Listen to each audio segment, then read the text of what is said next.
pag-aaral niyo po, sino po ang biggest inspiration sa ETF journey na gusto niyong i-shoutout ngayon? Siyempre, my family, my parents, and also my colleagues, advisors ko sa thesis ko. Yung aking mag-ama. Shout out sa inyo. Sila yung biggest inspiration ko. All the professors, most especially si Dean, yung mga naging advisor po namin sa ETF. I really appreciate po yung time na binigay po nila sa amin. Especially yung the patience dahil yung career nga po namin as working student, pero they are too patient for us. Shoutout kay Papa kahit nasa heaven na So siya talaga yung nag-motivate sa akin para tapusin ko yung mga dreams ko So right now, I'm studying Juris Doctor para maituloy ko yung pangarap ko na maging lawyer. Of course, my children. Sila yung biggest inspiration ko na ituloy yung studies despite sa age na, alam mo yun, 43. Yung sa asawa ko, hello Jenna. Yun naman. Ako din, yung asawa ko, mami, saka sa kids, study hard.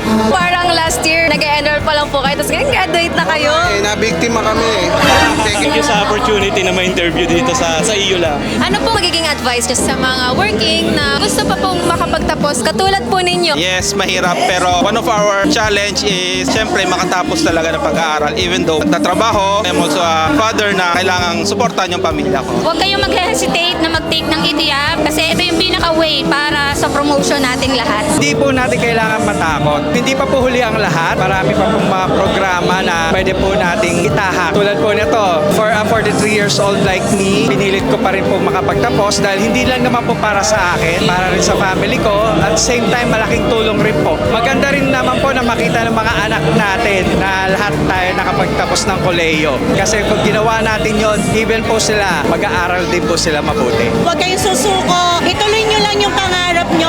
So hindi hadlang yung dahil matanda na tayo or nagwo-work. So ito yung gawin yung motivations para ituloy yung pangarap ninyo. It's never too late. Age is just a number. Kung gusto nyong ituloy yung mga dreams in life, itiyak na.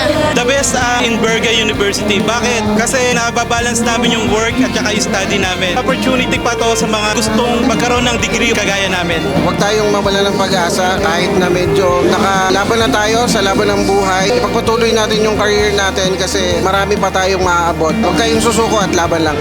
Today, Natoga Bids, the diploma is yours and every sacrifice Sa mga anak nyo, sa pamilya nyo, and of course to yourself, you prove that it's